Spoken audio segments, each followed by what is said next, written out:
Good morning all of you. आप सभी का हमारे चैनल एजुकेशन बायोटेक में स्वागत है।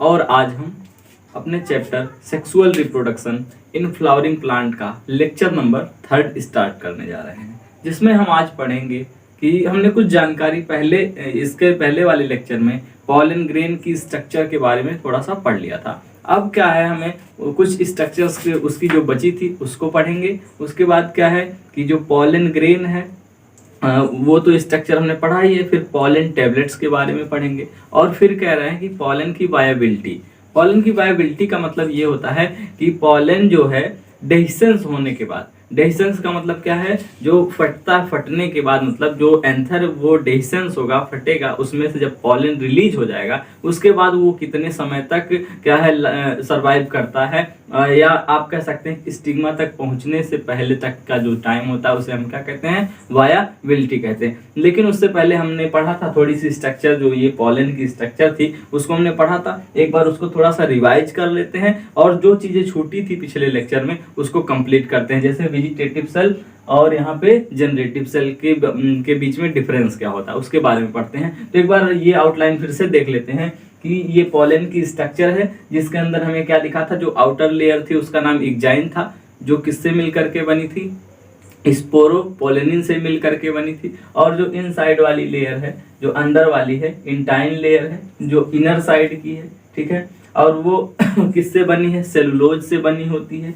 उसके बाद हम कह रहे हैं इसके अंदर जो साइटोप्लाज्म इसका है किसके अंदर से घिरा होता है, मतलब जो फ्लूइड लाइक स्ट्रक्चर है इस पॉलन ग्रेन में, वो एक उसके ऊपर कवरिंग है जिसका नाम प्लाज्मा मेम्ब्रेन है, उसके अंदर साइटोप्लाज्म भरे हुए हैं। और कह रहे एक चीज छूट गया था उसको भी देख लेते हैं। इनका जो साइज होता है, जो भी नॉर्मल साइज है पॉलन ग्रेन की, वो 25 to 50 माइक्रोमीटर इन डायमीटर, मतलब टोटल, ऐसा नहीं आप रेडियस समझ लो, वो पूरा का पूरा कितना बड़ा होता है साइज में, तो वो 25 से 50 माइक्रोमीटर इन डायमीटर होता है। अब देखिए जो हमें आज डिस्कस करना है वो है वेजिटेटिव सेल और दूसरी है जेनरेटिव सेल। तो यहाँ उसका डिफरेंस जो है हमने लिख दिया है यहाँ पे। ये देखिए क्या लिखा है, एक तरफ वेजिटेटिव सेल और दूसरी तरफ जेनरेटिव सेल। तो यहाँ आप देख लीजिए इसी डायग्राम में कह रहे हैं ये बड़ी वाली जो सेल है ये यहाँ से यहाँ तक, मतलब ये जो लाइनें हमने खींच दिया, मान लीजिए अंदर की सेल कुछ इस तरीके से बना देते हैं। और अब ये कह रहे जो लार्ज साइज की सेल है इसी का नाम क्या है, वेजिटेटिव सेल है। क्या नाम है इस सेल का, पॉलन ग्रेन के अंदर जो बड़ी वाली सेल है उसका नाम है वेजिटेटिव सेल।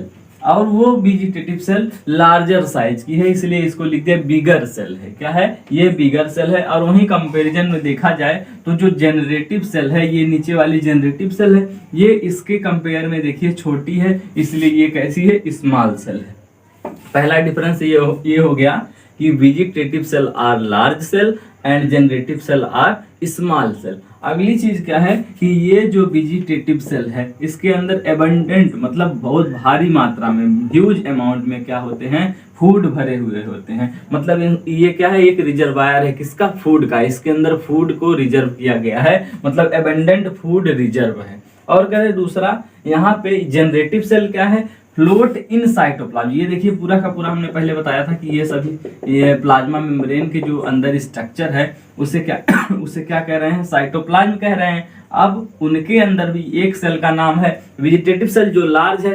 ये जो जनरेटिव सेल है इस लार्ज वाले वेजिटेटिव सेल के अंदर क्या करती रहती है, फ्लोट करती रहती है। मतलब ऐसे मैं कह दूं, यहाँ पे इसको देखिएगा, एक सेल बना दिया मैंने, एक दूसरी सेल उसके अंदर कुछ इस तरह की बना दे रहे हैं, तो ये उस सेल का पूरा साइटोप्लाज्म, मान लीजिए ये बड़ी वाली सेल को मैं वेजिटेटिव सेल कह देता हूँ, वेजिटेटिव सेल कह देता हूँ। और वहीं कह रहा हूँ जो छोटी वाली है इसको कहता हूँ जनरेटिव सेल। ये इस वेजिटेटिव सेल के अंदर क्या कर रही है, फ्लोट कर रही है, मतलब तैर रही है। तो इसीलिए यहाँ लिखा float in cytoplasm of vegetative cell. Float करने का मतलब तैरना है, किसके अंदर, जो वेजिटेटिव बड़ी वाली सेल है उनके अंदर क्या कर रही है, फ्लोट कर रही है।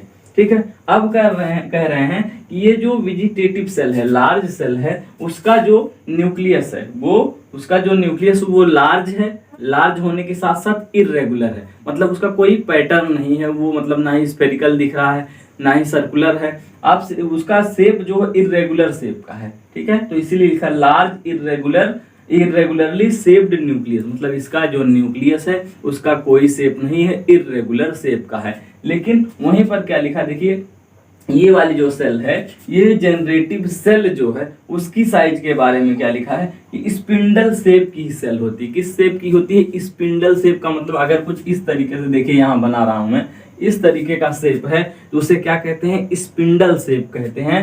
तो जो जनरेटिव सेल होती है उसका शेप कैसा होता है? स्पिंडल टाइप का होता है, मींस स्पिंडल शेप होता है। अगली चीज क्या है? विथ डेंस साइटोप्लाज्म, और इनका साइटोप्लाज्म क्या है? डेंस है। डेंस होने का मतलब ये होता है कि उसके अंदर ढेरों सारे ऑर्गेनल्स हैं। क्या है? ढेरों सारे ऑर्गेनल्स हैं, रिएक्शंस ज्यादा चल रही हैं किसके अंदर?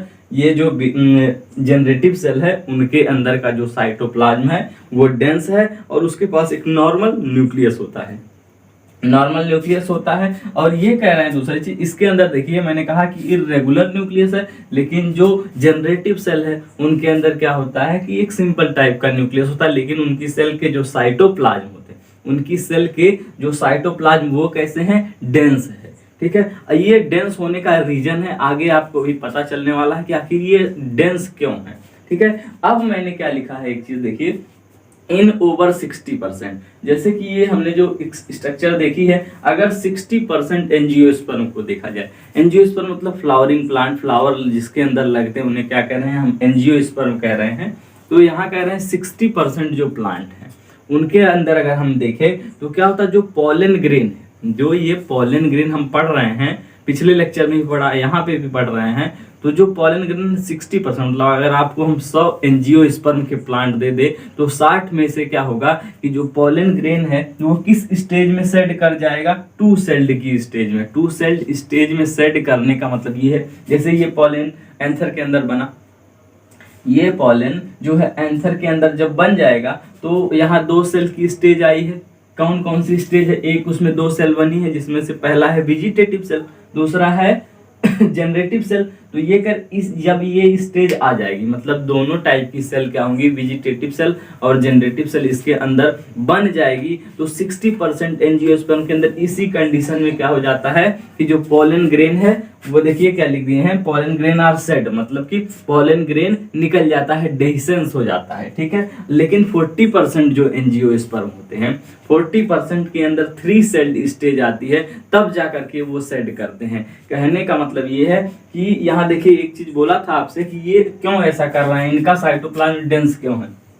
क्योंकि जो जनरेटिव सेल है ना, उनको क्या करना है? डिवाइड करना है, 3 सेल स्टेज बनानी है, और जहां डिवीजन होता है तो वहां क्या होता है? ऑर्गेनल्स का भी डिवीजन होता है।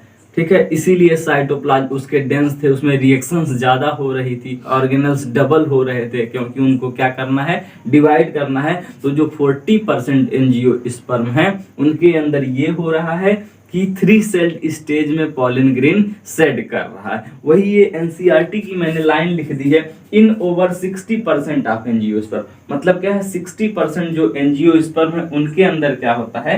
The pollen grain are shed at 2 celled stage, मतलब कि पॉलन ग्रेन 2 सेल्ड की स्टेज में ही क्या कर जाता है? सेड कर जाता है। लेकिन इन रिमेनिंग स्पीसीज, जो बची हुई स्पीसीज 40% है, उनमें क्या है? जनरेटिव सेल क्या होती है? डिवाइड करती है।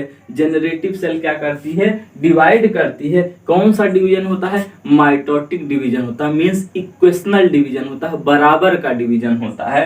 और ये क्या देते हैं, मतलब ये डिवीजन करने के बाद क्या बनाते हैं? 2 मेल गैमेट का फॉर्मेशन करते हैं। यहाँ लिखे 2 male gamete before pollen grain are shedded in 3 celled stage are shed in 3 celled stage. कहने का मतलब ये है कि ये कह रहे हैं कि जो 3 सेल्ड स्टेज है उसमें जो जनरेटिव सेल है वो 2 मेल गैमेट के अंदर क्या कर रही है? डिवाइड कर रही है। तो ये 3 सेल्ड स्टेज हो गई, क्योंकि एक वेजिटेटिव सेल पहले से प्रेजेंट है, और ये जो जनरेटिव सेल थी ये क्या की 2 गैमेट में कन्वर्ट हो गई, इसीलिए इसको क्या कह रहे हैं कि 3 सेल्ड स्टेज। ये मोस्टली जो 40% है, मतलब 60% में तो नॉर्मल वेजिटेटिव जनरेटिव सेल आई, तभी क्या करेगा? पॉलन ग्रेन सेड कर जाएगा। लेकिन 40% मतलब रिमेनिंग स्पीसीज में क्या होगा कि जो ये 40% इसके अंदर जब 3 सेल्ड स्टेज आएगी तब जाकर के क्या होता है? ये सेड करते हैं, तब ये जाकर के सेड करते हैं। अब देखिए ये कह रहे हैं कि जो पॉलन ग्रेन है, ठीक है, अब उससे क्या है, उसका मतलब ऐसा नहीं है कि हम प्लांट के बारे में पढ़ रहे हैं तो उसका हमारे ऊपर भी कुछ इफेक्ट नहीं है। बहुत सारे वो हमारे लिए पॉलन ग्रेन फायदेमंद भी है, हमारे लिए क्या है नुकसान भी, उसका हमारे लिए बेनिफिट है और बेनिफिट नहीं भी है। जैसे क्या है जो कभी कभी हमने देखा है कि लोगों को एलर्जी हो जाती है। क्या हो जाती है? एलर्जी हो जाती थी। एक इसका एक सबसे बड़ा कारण ये होता है कि पॉलन ग्रेन भी एलर्जी कॉज कर देता है। एनसीईआरटी के अकॉर्डिंग अगर हम देखें तो क्या है कि देखिए ये एक पॉइंट है, pollen grain of many species, pollen grain of many species cause severe allergy. कहने का मतलब कई सारे स्पीसीज ऐसी हैं जिनके पॉलन क्या करते हैं, एलर्जी कॉज कर देते हैं।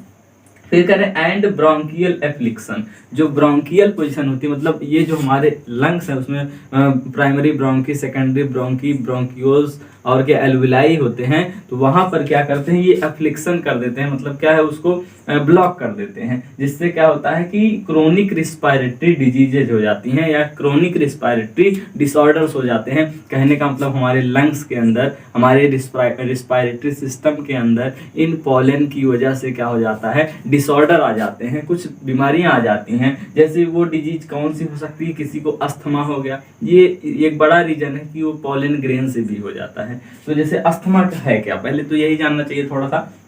इसमें क्या होता है, जो डिफिकल्टी हो जाती है हमको सांस लेने में, ब्रीदिंग करने में डिफिकल्टी होने लगती है। क्या होने लगती है, क्योंकि ये देखिए यहाँ पे difficulty in breathing causing wheezing due to the inflammation of bronchi and bronchioles. अब जब आप क्या पढ़ेंगे, रिस्पायरेटरी सिस्टम, आप ह्यूमन का जब आप रिस्पायरेटरी सिस्टम पढ़ेंगे तो आपको उसमें ये बताया जाएगा कि ये ब्रोंक्यूल्स हैं, ये क्या है, प्राइमरी ब्रोंकी है, एल्विलाई है, मतलब जो लंग्स हैं उनके कुछ पार्ट बताए जाएंगे। उसमें दो चीजें होती हैं, एक का नाम है ब्रोंक्यूल्स या ब्रोंकी आप कह सकते हो। ब्रोंकी और ब्रोंक्यूल्स दोनों अलग अलग हैं, वहाँ आप अच्छे से पढ़ेंगे। तो यहाँ ये कह रहे हैं इनके अंदर क्या हो जाता है, इन्फ्लामेशन हो जाता है, मतलब ये स्वेल कर जाते हैं, जिससे क्या होता है कि हमें सांस लेने में प्रॉब्लम होने लगती है। व्हीजिंग मतलब इंसान को स्नीजिंग व्हीजिंग होने लगती है, छींकने लगता है, ठीक है। इस तरीके की प्रॉब्लम आती है किसके अंदर, जब उस किसी को अस्थमा हो जाता है। तो इसका एक बड़ा कारण है कि वो पॉलन ग्रेन भी कॉज कर सकता है। दूसरी चीज जैसे ब्रोंकाइटिस है, क्या है, ब्रोंकाइटिस, इसमें भी बहुत तेजी से क्या आती है, खांसी आती है। और दूसरी चीज ये है कि कफ हो जाती है पूरा गले में, या आप कह सकते हो जो ये ब्रोंकियल रीजन है, रिस्पायरेटरी रीजन है, उनके अंदर क्या होता है कि कफ इकट्ठा हो जाती है, मीन्स म्यूकस इकट्ठा हो जाते हैं, जिससे क्या होता है कि हमें वीजिंग होने लगती है, या आप हमें सांस लेने में दिक्कत होती है, खांसियां आती हैं। ये सारी प्रॉब्लम किसकी हेल्प से आ सकती हैं, कहाँ से कौन काज कर सकता है, तो ये पॉलन ग्रेन ले आ सकता है, या पॉलन ग्रेन से होता भी है। अब कह रहे हैं इट मे बी मेंशन, यह मेंशन है दैट पार्थेनियम, एक प्लांट है पार्थेनियम या कैरेट ग्रास, क्या है, उसी को कहते हैं। पार्थेनियम का दूसरा नाम क्या है, कैरेट ग्रास है, जो कि हमारे इंडिया में आया था।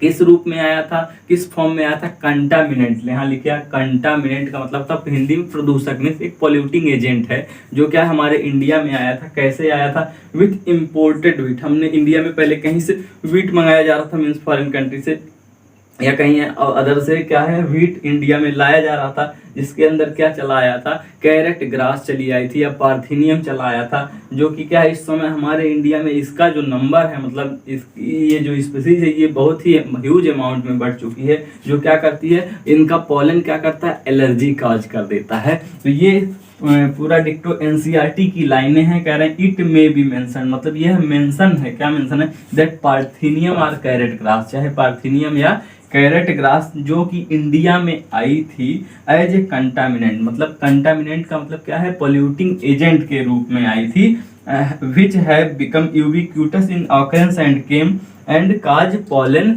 एलर्जी, जो कि क्या करती है, एलर्जी को काज कर देती है। तो किसका पॉलन, आपसे ऐसे सीधे क्वेश्चन पूछेगा कि यही की जो कैरेट ग्रास है या आप पार्थेनियम है, इसके जो पॉलन क्या करते हैं, तो इसके पॉलन एलर्जी कॉज करते हैं। अब देखिए अगली चीज, ऐसा नहीं कि मैंने बोला था कि इसके बेनिफिट्स भी हैं हमारे लिए। जैसे कह रहे हैं pollen grain are rich in nutrient, जो पॉलन ग्रेन होते हैं उनके अंदर ढेरों सारे न्यूट्रिएंट फिलअप होते हैं, मीन्स न्यूट्रिएंट भरे होते हैं। तो कह रहे हैं ये एक फैशन बन गया है, क्या है, एक फैशन बन गया है कि जो रिसेंट ईयर में मतलब कुछ सालों से ये चला आ रहा है कि जो पॉलन टैबलेट्स है मार्केट में, पॉलन टैबलेट्स आना शुरू हो गए हैं, लोग पॉलन को ही खाना स्टार्ट कर दिए हैं। क्यों कर दिए हैं? क्योंकि उसमें न्यूट्रिएंट्स भरे हैं। उन इससे क्या है, कई सारे फायदे हो रहे हैं। जैसे देखिए पहली लाइन पढ़ देते हैं, pollen grain are rich in nutrient, it has become fashion in recent year to use pollen tablet as food supplement. जैसे लोग फूड को खाते हैं, फूड सप्लीमेंट खाते हैं, उसी प्रकार क्या कर रहे हैं कि लोग पॉलन को खाना स्टार्ट कर दिए हैं। क्यों? क्योंकि इसके अंदर ढेरों सारे न्यूट्रिएंट्स भरे हुए हैं।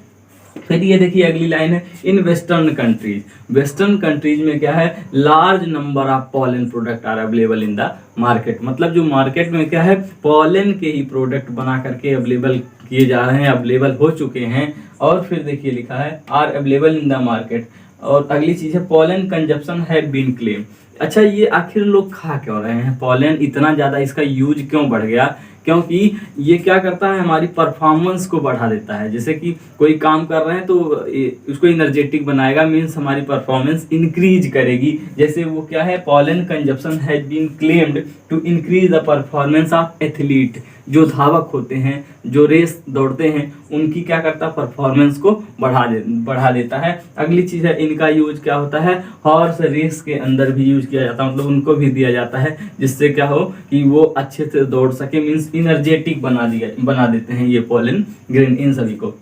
तो हमने क्या क्या पढ़ा, एक बार फिर से रिवाइज कर लेते हैं कि जो पॉलन ग्रेन है एलर्जी कॉज करता है। वो डिजीज कौन सी है? मेनली दो डिजीज एनसीईआरटी में लिखा है, अस्थमा एंड ब्रोंकाइटिस। इन दोनों डिजीज में होता क्या है, हमें कफिंग होती है और वीजिंग होती है। क्यों होती है? क्योंकि जो यहाँ पे ये देखिए लिखा ब्रोंकियोल और ब्रोंकाई है, इनके अंदर इन्फ्लामेशन हो जाता है, सांस लेने में दिक्कत होती है। फिर कह रहे हैं कि एक ग्रास का नाम हमने पढ़ा, ग्रास का नाम है कैरेट ग्रास, या उसी को क्या कहते हैं, पार्थेनियम कहते हैं, जो इंडिया के अंदर पहले नहीं थी। लेकिन क्या हुआ कि हमने कहीं से वीट को मंगाया, उसके साथ ये क्या कंटामिनेटेड है, प्रदूषक का मतलब पॉल्यूटिंग एजेंट के रूप में ये हमारे भारत में चली आई। और यहाँ पर क्या इसकी स्पीसीज ने क्या खूब ग्रोथ किया, और इसके पॉलन क्या करते हैं, एलर्जी कॉज करते हैं। अब अगली चीज फिर से ये देखिए, कंजप्शन है न्यूट्रिएंट, मतलब इनका पॉलन कितना ज़्यादा क्यों खर्च हो रहा है, इसलिए हो रहा है कि इसके अंदर न्यूट्रिएंट है। ठीक है, और ये काम क्या करते हैं न्यूट्रिएंट, तो हमारे परफॉर्मेंस को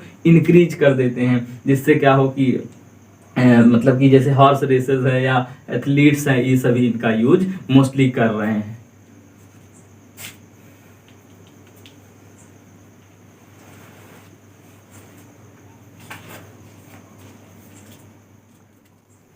अब चलिए ये डिस्कस कर लेते हैं कि जो पॉलन ग्रेन सेड होता है तो उसकी वायबिलिटी, एक टर्म है एनसीईआरटी में कि वायबिलिटी क्या होती है। तो वायबिलिटी का मतलब ये होता है कि जैसे मान लीजिए पॉलन ग्रेन सेड कर गया, ठीक है, सेड किया, उसके बाद वो स्टिग्मा तक पहुंचा, इनके बीच का जो ये टाइम है, यही क्या कहलाता है, उसकी वायबिलिटी कहलाती है। तो इसीलिए हमने देखिए यहाँ लिखा है कि द टाइम गैप बिटवीन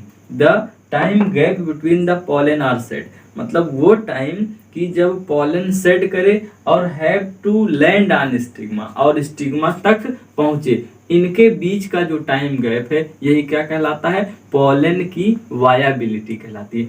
ऐसा नहीं है कि सभी पॉलन ग्रेन की वायबिलिटी एक जैसी होती है, मतलब सबका टाइमिंग ऐसा नहीं है कि फिक्स होता है।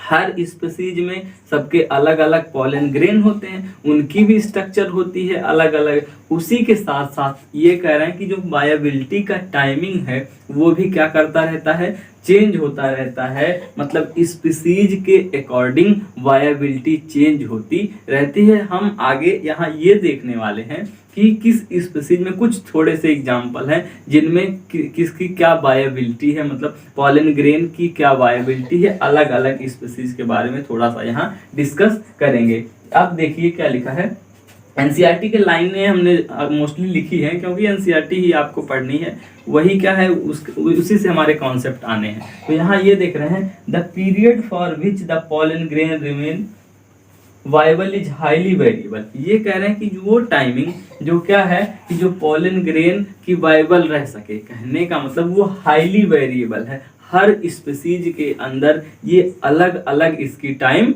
हो सकती है।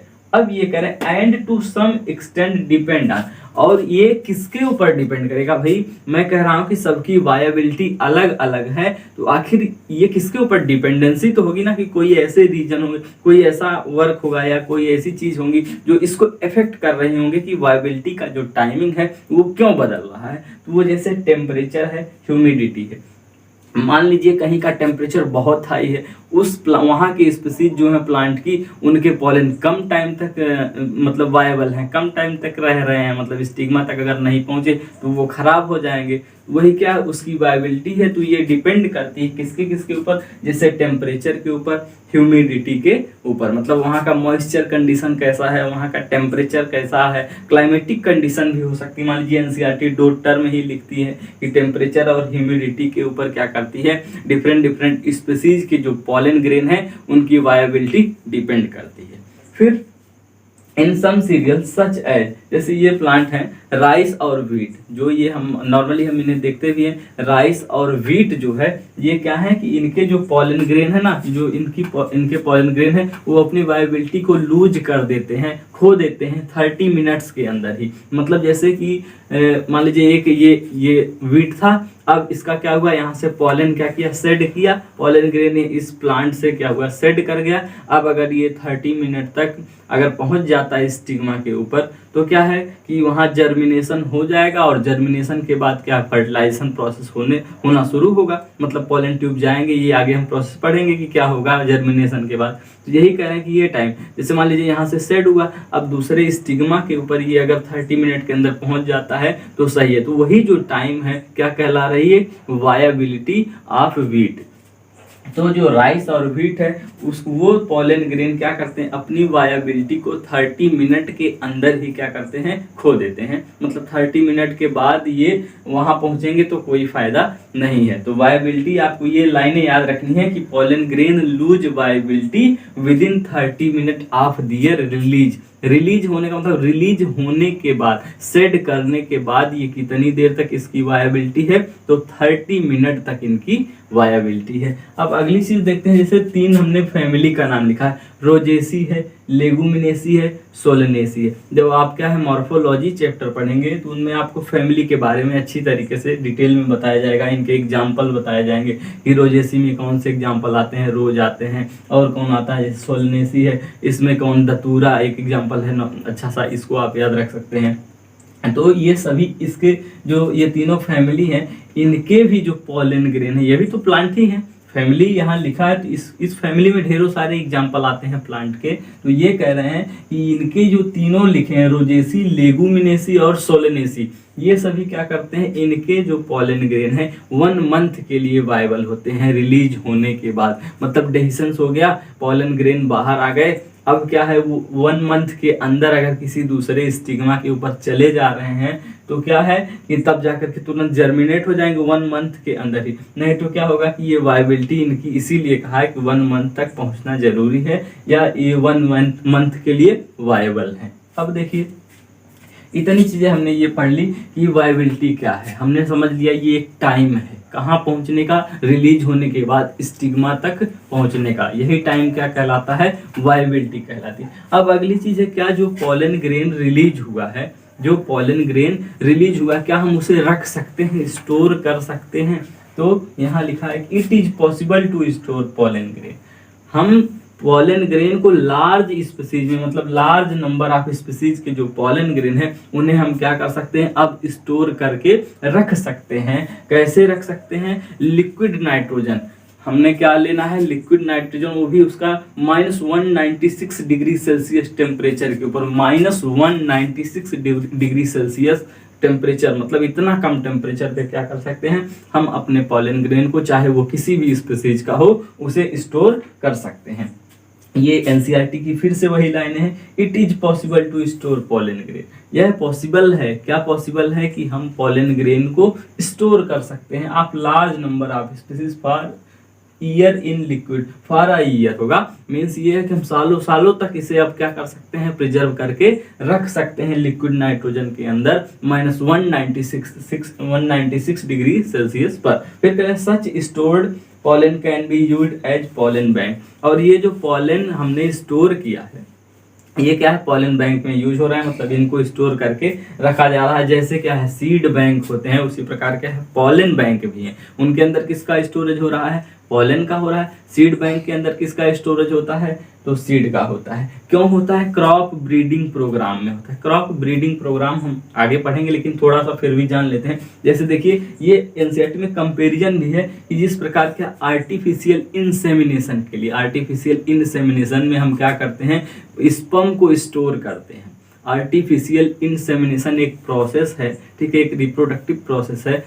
तो उसमें क्या है, हम स्पर्म का जिस प्रकार स्टोरेज करते हैं, सेम उसी प्रकार क्या है आर्टिफिशियल हाइब्रिडाइजेशन के लिए। हाइब्रिडाइजेशन क्या है आगे आएगा, फिर भी सुन लीजिए। ये कह रहे हैं कि हमें मान लीजिए 2 प्लांट है, ये हमने 2 प्लांट लिया, ये देखिए एक ये ब्लू वाला, एक ये ब्लू, ये रेड वाला, ये 2 प्लांट लिया। अब हम कह रहे हैं हमें क्या कराना है, इस ये जो है इसके ऊपर ये 2 अलग अलग प्लांट हैं, और मैं कह रहा हूँ इसके ऊपर ये फीमेल प्लांट इसका स्टिग्मा है, और ये मेल वाला जो है यहाँ पे पॉलन ग्रेन आएगा, ये एंथर है। अब मैं कह रहा हूँ कि कोई और आ करके यहाँ पे इसके ऊपर ये पॉलन ग्रेन ना आ जाए। मेरा मन है कि यही वाला पॉलन, इस वाले प्लांट का, ब्लू वाले प्लांट का क्या हो, पॉलन ग्रेन आ करके इसके ऊपर गिरे। तो मैं क्या करूँगा, मान लीजिए ये दोनों अलग अलग प्लेस पे हैं, तो मुझे क्या करना होगा, पहले इनको स्टोर करना होगा। स्टोर करने के बाद मैं क्या करूंगा, तब ले आके अपने आप से इसके ऊपर कराऊंगा। इस प्रोसेस को क्या कह सकते हैं आप, आर्टिफिशियल हाइब्रिडाइजेशन कह सकते हैं। मतलब हाइब्रिड बनाना, दोनों के कैरेक्टर को क्या करना है, मिक्स करके मुझे क्या कुछ अलग चीजें बनानी है। मतलब एक ही प्लांट जो बनेगा, दोनों को मिक्स करा करके वो क्या होगा, इन दोनों में से सिमिलरिटी रखेगा, तो क्या होगा कि अच्छे कैरेक्टर्स आएंगे। तो इसी प्रोसेस को क्या कहते हैं, आर्टिफिशियल हाइब्रिडाइजेशन। इसमें क्या यूज होता है, तो पॉलन ग्रेन यूज होते हैं। डिफरेंट वैरायटी के जो प्लांट होते हैं, उनके जो अच्छे पॉलन होते हैं, उनका क्या किया जाता है, यूज किया जाता है। तो उन पॉलन को मान लीजिए हमें कहीं दूर से लाना है, तो पहले तो मैं उसे स्टोर करके रखा हूँगा ना, तभी तो ले आ सकता हूँ दूर से। तो वो स्टोर करने के लिए क्या चाहिए, लिक्विड नाइट्रोजन चाहिए। टेम्परेचर कितना होना चाहिए, -196 डिग्री सेल्सियस होना चाहिए। मीन्स बहुत ही लो टेम्परेचर पे हम क्या कर सकते हैं, रख सकते हैं। एक कंपेरिजन यहाँ है, जैसे सीड बैंक हम देखते हैं कि मार्केट से सीड ले आते हैं, स्टोरेज रहते हैं सीड बैंक से, उनको मतलब बोने के लिए, शो करने के लिए। तो ये कह रहे हैं वो किस में हेल्प करते हैं, ब्रीडिंग प्रोग्राम में। उसी प्रकार हम पॉलन ग्रेन को क्यों प्रिजर्व करके रखते हैं, कैसे रख सकते हैं, मैंने बता दिया। और ये हेल्प क्या करता है, तो ब्रीडिंग प्रोग्राम में, मतलब हाइब्रिड बनाने में, प्लांट की हाइब्रिड बनाने में क्या करता है, हमें ये मदद करता है कि हम पॉलन को कहीं से भी ला सकते हैं। कैसे ला सकते हैं, स्टोर करके ला सकते हैं। Thank you.